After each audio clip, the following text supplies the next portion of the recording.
Hola, buen día. Buenas. ¿Qué tal? Buen día, profe. ¿Cómo andan? Bien. Arrancamos. Hay más gente 8:30 que a las 9. Estoy contenta. Funcionan más temprano. Buen día a todos. ¿Qué tal?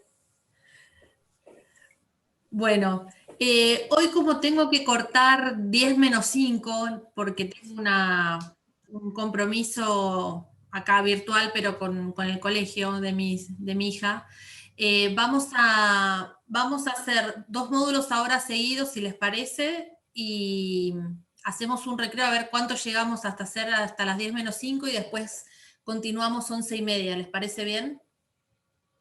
Sí, profe, está bien. Muy bien. O sea que Sí, ahora, profe. donde se nos corte, nos reconectamos enseguida, no hacemos el intervalo de 10 minutos. Así que ahí, como ven en la pantalla, hoy vamos a arrancar con la unidad 10 de orificios y vertederos, que es una unidad que tiene mucho que ver con lo que vimos en canales, y sobre todo porque son estructuras que se conectan, son estructuras hidráulicas que se conectan generalmente en los canales, y así que tiene mucho de relación con eso. Igualmente van a ver que toda la parte de teoría de orificios también nos va a servir para válvulas y algún que otro dispositivo de medición. Está como separado, pero a efectos didácticos, pero después en lo que va a ser un ejercicio en general, parte de esta teoría que vamos a ver, tanto de edificios como vertederos, va a ser parte de un ejercicio integral de resolución, ¿sí? Así que no me voy a adelantar, algo de eso vieron ayer en la, ¿cómo se llama? En la clase de los lunes, donde vieron ejercicios así integrales, y que creo que Alejandro Sabarín los convocó para que o lo vieran ayer o después pudieran ver las filmaciones del Zoom del día de ayer. Pero bueno, ya voy a volver sobre esto. Vamos a arrancar primero con un video, bastante casero el video, pero efectivo. Espérense. Efectivo para lo que tenemos que ver. All right, we just looked at how to measure what is essentially a suppressed weir without the sides cut in. Now I'm going to show you how to use an orifice in the same spot. Esperen, porque no están viendo la imagen ustedes.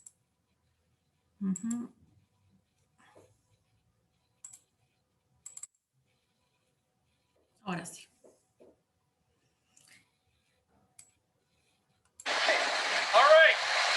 El video está en inglés, pero lo que me interesa que vean es la filmación de lo que tiene este señor acá a sus espaldas, y sobre eso vamos a charlar.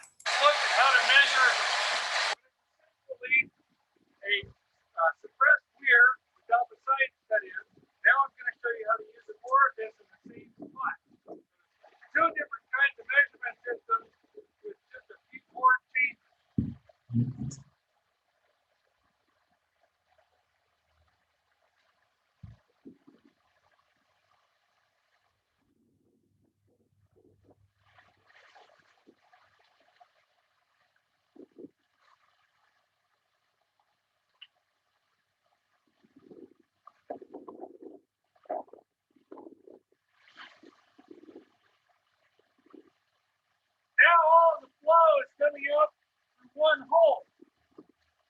So what we need to do is measure how high the water is from the middle of this hole upstream. That's all we need, along with the area, to know how much water is flowing. Let's measure that now.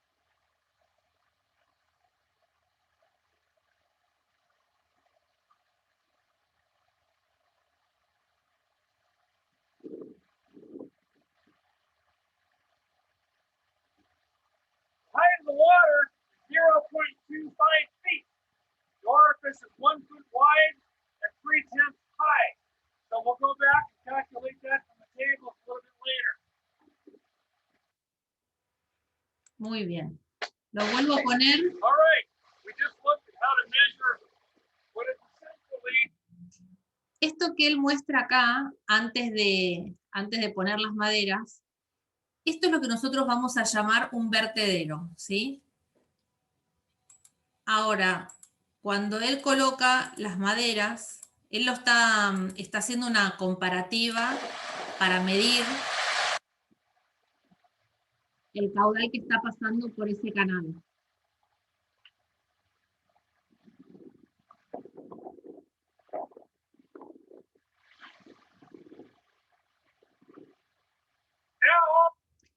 Y transforma lo que antes era un vertedero en un orificio, ¿sí?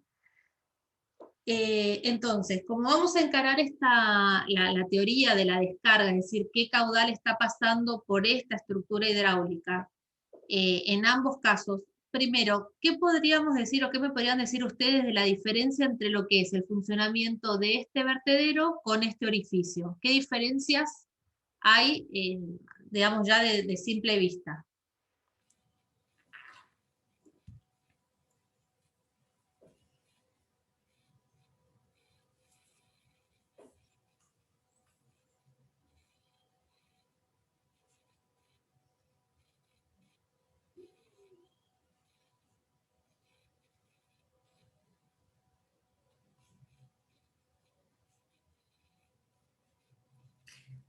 Santiago dice, el flujo del orificio se hizo menos turbulento. No, puede ser, no estoy segura de eso. A ver, ¿El caudal? no, el caudal es el mismo, ¿eh? El caudal que está pasando en ambos casos no fue variado. Porque Entonces, el notable cambio de sección. primero un notable cambio de sección, sí. El caudal no ha variado. Lo de la turbulencia, en realidad los dos flujos son turbulentos. Probablemente a este le veas más turbulencia cuando lo hace más, cuando lo hace orificio. Puede ser, la verdad que no presta atención a eso, pero podría ser. En principio, fíjense que cuando sube la altura del nivel, también sube sí, es cierto, aguas arriba subió la altura del nivel. Eso es cierto, sí, porque le agregó, la remanzó.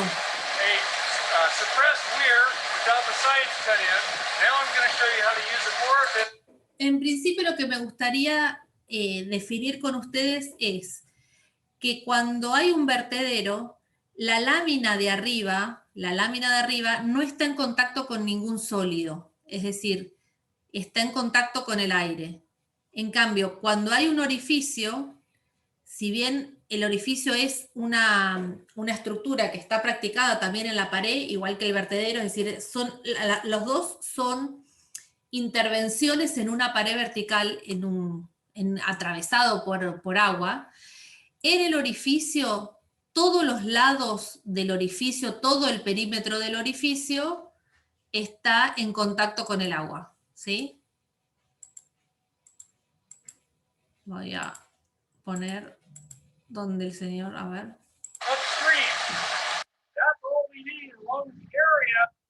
Todo este contacto toda esta parte de arriba está en contacto con agua. Si esto por alguna razón, pongamos, que el caudal bajara y esta parte quedara ya en contacto con el aire y no con la arista, ya este orificio se comportaría de nuevo como un vertedero, ¿sí?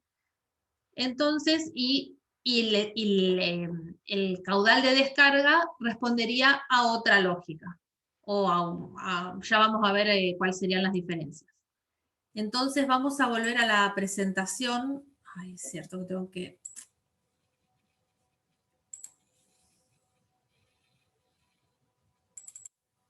Vamos a volver a la presentación.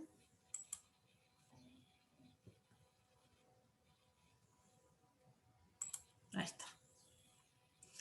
Acá tenemos entonces, el orificio es una abertura practicada en una pared donde el fluido se encuentra en contacto con todo el perímetro del sólido y donde la única interfase entre el líquido, digamos, la única interfase que existe es entre el líquido y el sólido. Mientras que en un vertedero, la abertura está practicada también en una pared, el fluido no se encuentra en contacto con todo el perímetro y existe también una interfaz entre el líquido y el gas que usualmente es el aire a presión atmosférica.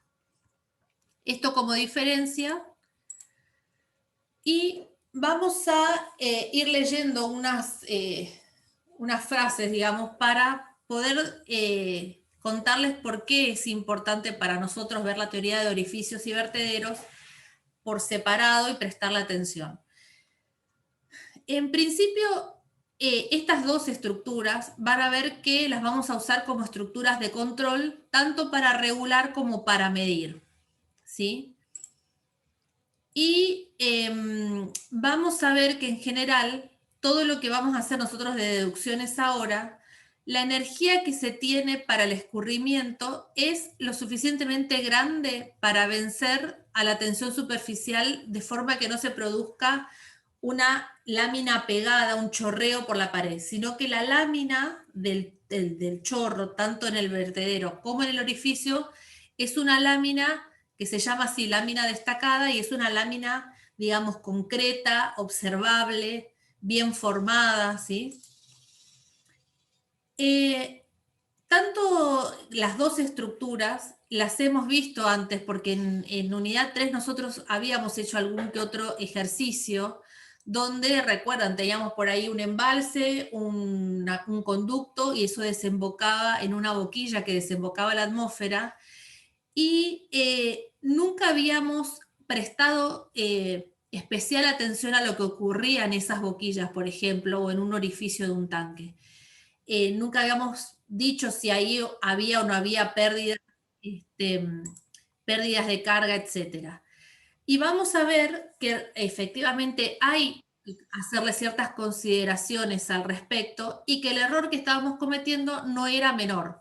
Lo que pasa que, insisto, en los efectos didácticos uno no puede meterse con todo a entender todas las partes de la estructura, de la instalación de los fluidos, y vamos a ver cuál era el error que cometíamos antes al no considerar todo lo que veremos a continuación. Entonces, lo que vamos a hacer ahora es considerar un modelo más ajustado, pudiendo ver, como les decía, qué errores nos llevaban las simplificaciones que tomábamos en unidad 3. Fíjense, en la imagen de la izquierda tienen un caudal que está yendo de izquierda a derecha con un orificio donde se ve esta lámina que yo les digo, este chorro destacado. Se observa que acá debajo del chorro hay aire y todo el chorro, que acá está pasando por un orificio circular, está en contacto con el sólido, ¿sí? Si yo hiciera un corte de este dibujo, lo que veo sería esto que está acá. Y en particular acá no se ve el detalle, pero el borde del orificio tiene un ángulo de tal manera que está dejando acá un borde agudo que apenas logra tocar el agua, ¿sí? No, se ve, ¿no? Que es este ángulo que se forma acá que dice de 10 grados. Del lado derecho es el mismo canal donde en lugar de interponerle un orificio le interponen un vertedero que va de ancho a ancho entre las placas del canal, y de nuevo se ve esta lámina que se forma y dentro de ahí se ve aire que está, como en la imagen de abajo en el esquemita, aire que está pasando por debajo del chorro, ¿sí? En ambos casos se señala cuál sería la altura aguas arriba del canal, ¿sí?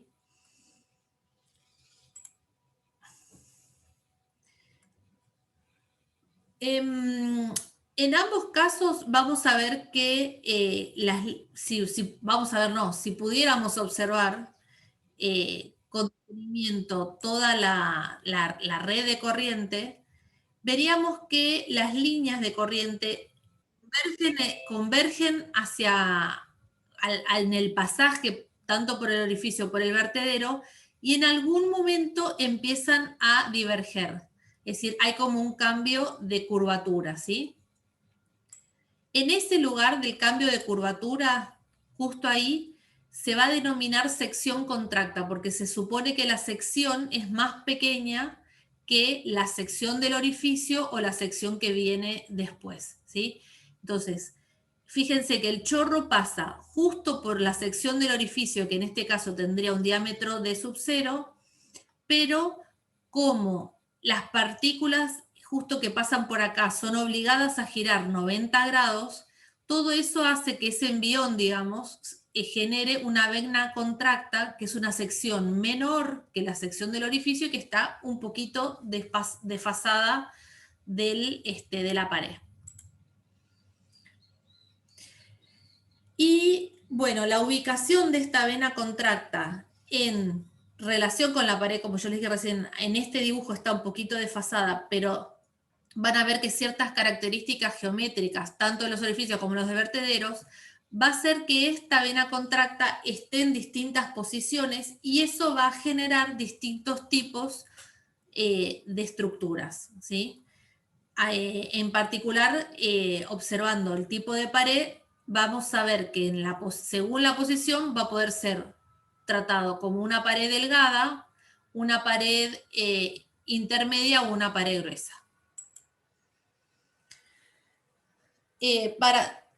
Antes de continuar, les quiero contar que hoy vamos a ver bastantes fórmulas empíricas. Esta unidad sobre todo tiene mucha fórmula empírica. Y yo voy a tratar de ir diciéndoles qué es lo que me interesa, digamos, que uno recuerde como conceptos acá y qué es lo que uno no tiene que, digamos, que recordar de memoria, sino que va a recurrir a tablas de consulta de coeficientes y cosas por demás. Digo porque van a empezar que vamos a ver un montón de clasificaciones y de cosas que parecieran difíciles de retener. Vamos a ir a lo importante que sí hay que retener como concepto y después vamos a ir tomando nota de lo que van a tener tabulado tanto en el libro como en las planillas para resolver los parciales, ¿sí? O en el futuro que ustedes vayan a consultar en libros en manuales hidráulicos.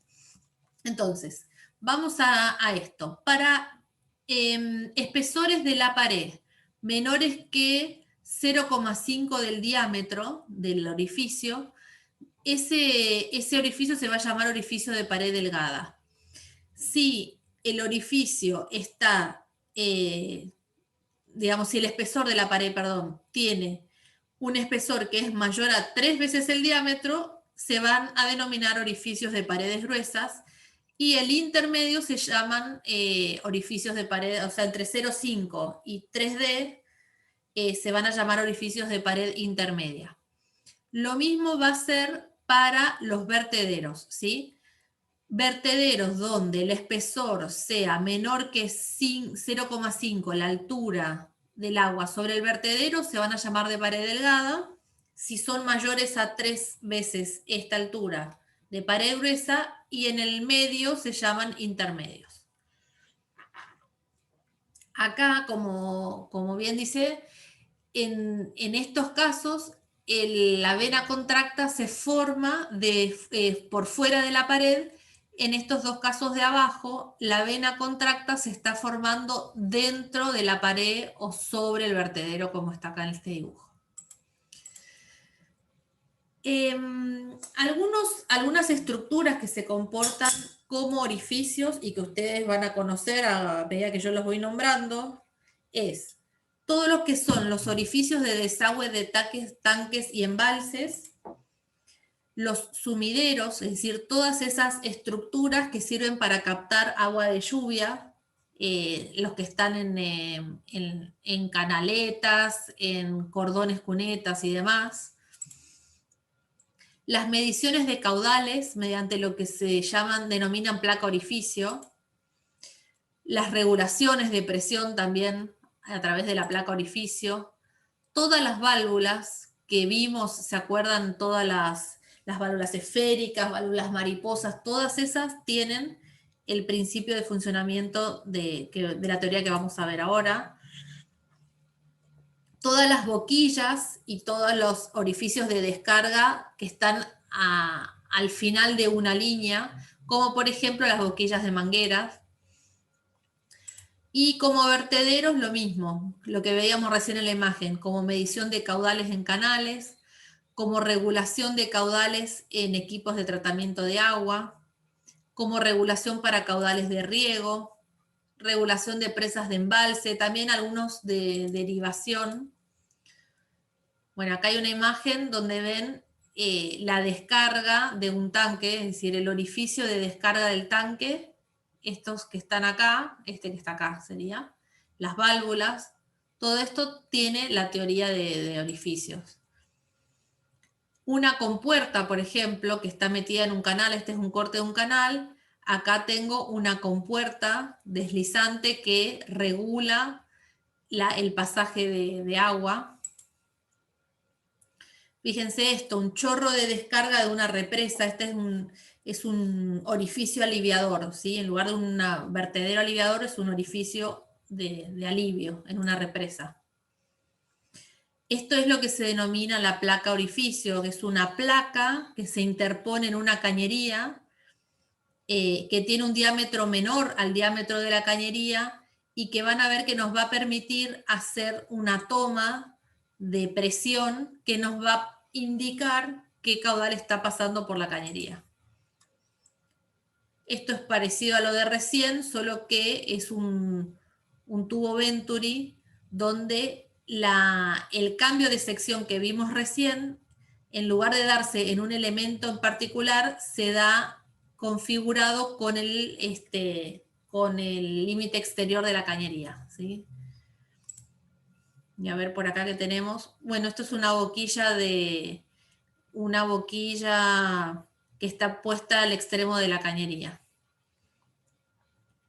También se comporta con la teoría de orificios. Así que vamos a arrancar ahora con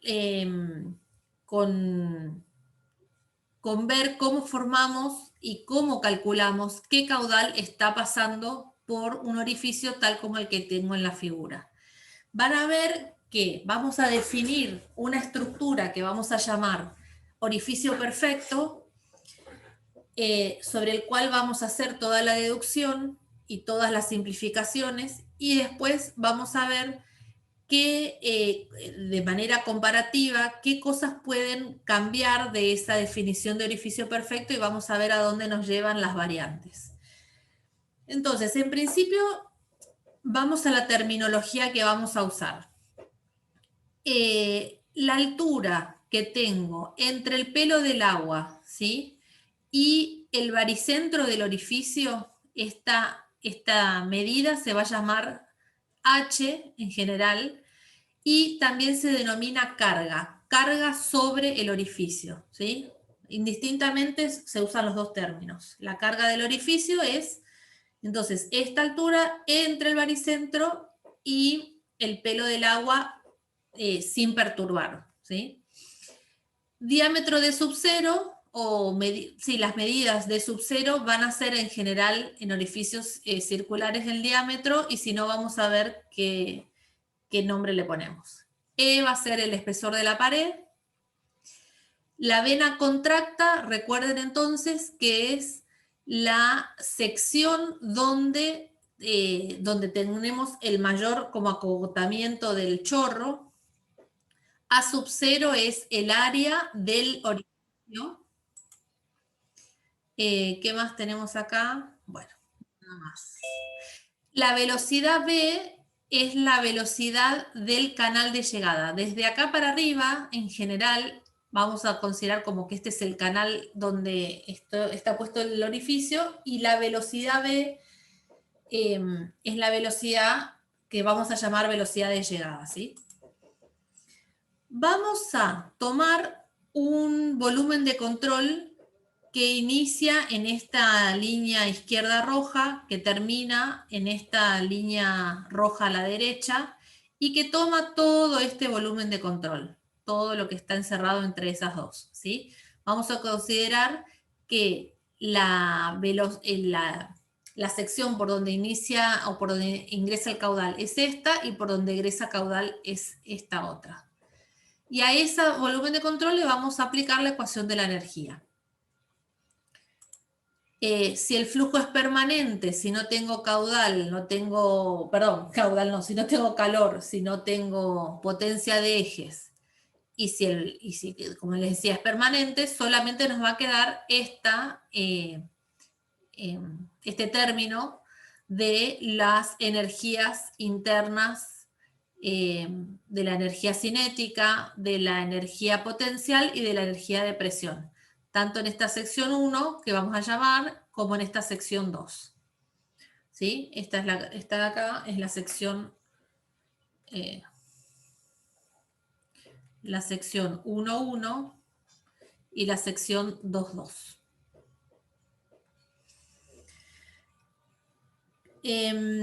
Y además, en particular, van a ver que la suma de la presión sobre ρ más el término de la energía potencial por G, la suma de estos dos términos, que ya lo habíamos analizado cuando vimos lo que es la teoría en canales, va a poder resumirse como G por H1, ¿sí?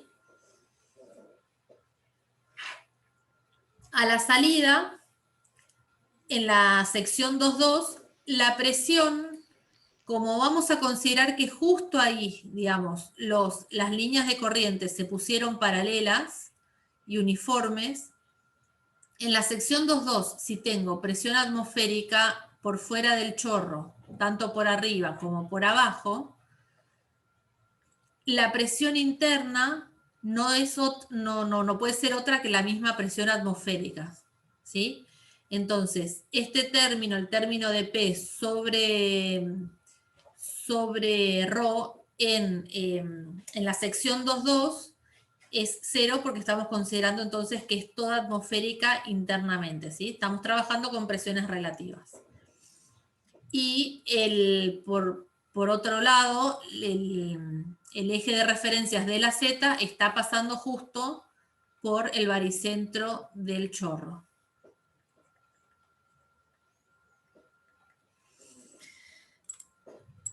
De esa ecuación, miren que quiero llegar a la fórmula, acá. Esta es la ecuación que teníamos.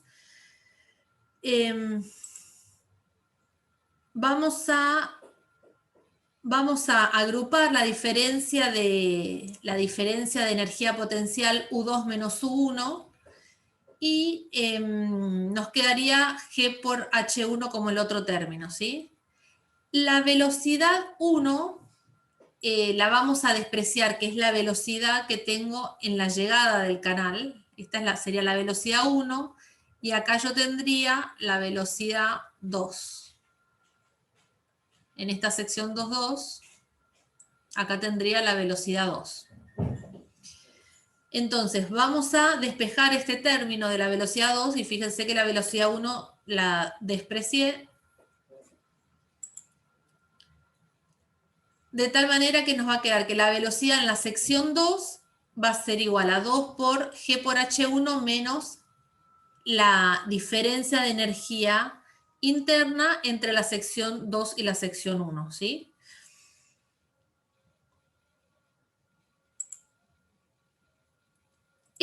Esta diferencia de energía la voy a tomar en consideración con un coeficiente de velocidad, es decir, voy a afectar esta multiplicación con un coeficiente C sub B que vamos a llamar coeficiente de velocidad, ¿sí? Como dice acá, pero no es para que se lo acuerden de memoria, aproximadamente es el 98% o es 0,98. Es decir, que lo que hice en este pasaje es, esta pérdida de energía que tengo entre la sección 1 y 2, la voy a empezar a considerar a partir de un coeficiente al cual afecto la ecuación que teníamos antes. Si ustedes pueden hacer, digamos, memoria y comparar, en las demostraciones que veíamos hasta ahora, en general, la velocidad V2, nosotros simplemente considerábamos lo que estaba acá dentro de la raíz. Nunca nos poníamos a afectar digamos, este término por ningún coeficiente que arreglara nada ni que tuviera en cuenta nada, ¿sí?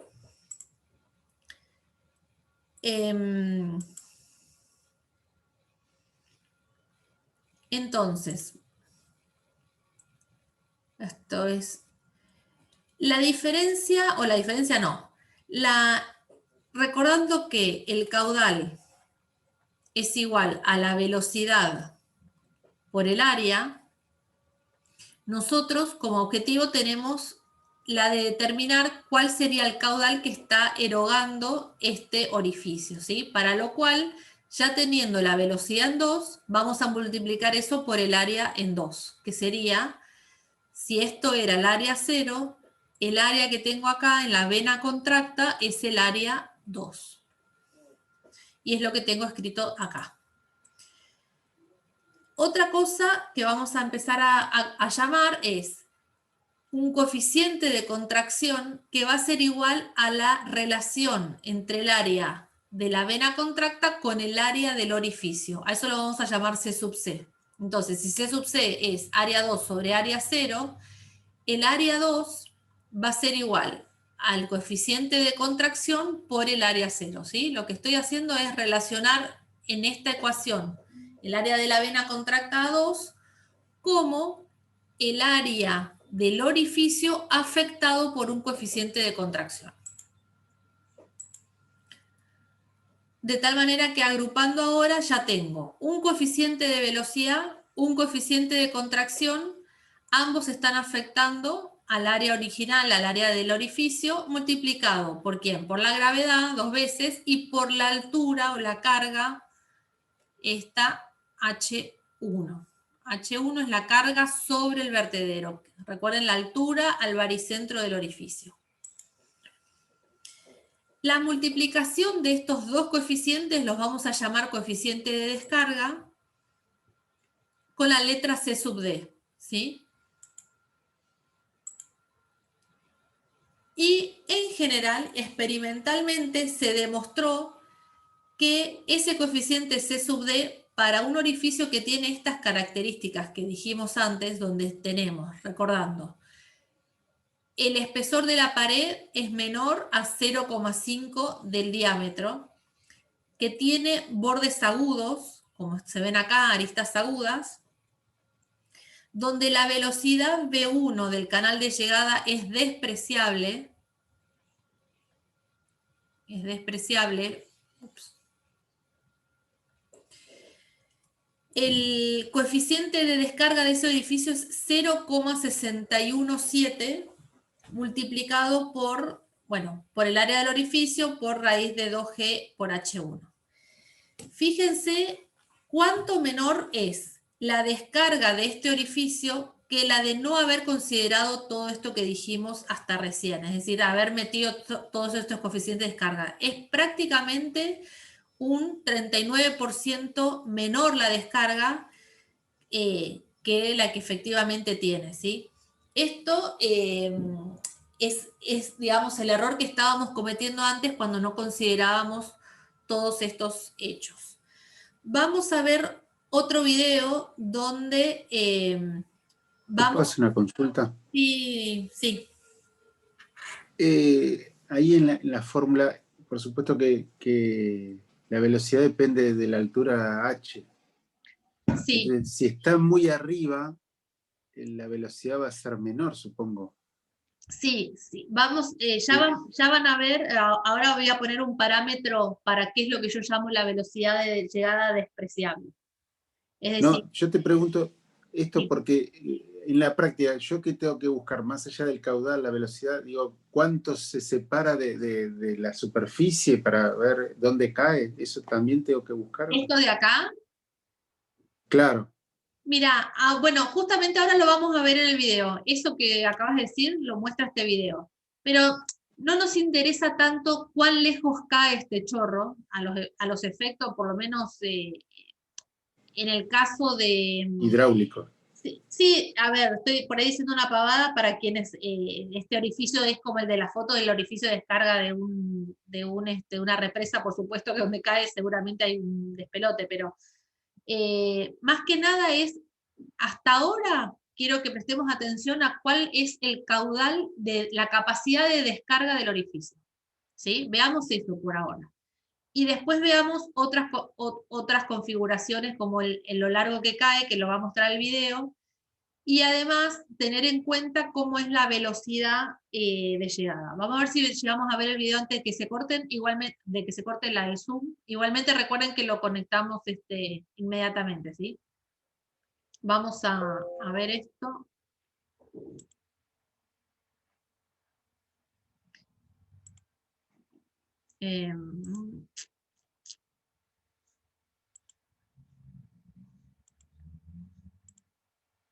Un chorro que se muestra en el segundo film.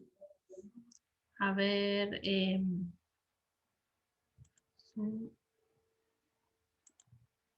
Compartir pantalla. Ilustraba el principio de la corriente libre. Se fotografió de forma de eliminar el efecto de gravedad. Si un chorro similar se observa en un campo gravitacional, la influencia relativa del peso del fluido se hará mayor a medida que la carga de velocidad medida respecto del orificio disminuye. La raíz cuadrada del doble de esta relación es el número de Froude presentado en el primer film. Evidentemente, cuanto menor la línea de carga total o menor el número de Froude, mayor será el efecto relativo de la velocidad en la deflexión de la corriente libre. Si la carga disminuye por debajo del extremo superior del sólido, la mitad inferior actuará como un vertedero sobre el cual fluirá el agua con un número de Froude que dependerá de la geometría del flujo.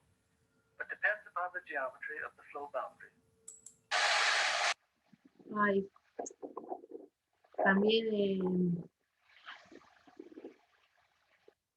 Un chorro que se muestra en el segundo film ilustraba el principio de la corriente libre. Se fotografió de forma de eliminar el efecto de gravedad. Si un chorro similar se observa... Bueno, acá la idea es que veamos, justo este orificio está a la salida de una conducción, pero esta altura que hay entre la línea punteada y el baricentro sería lo que es la carga de los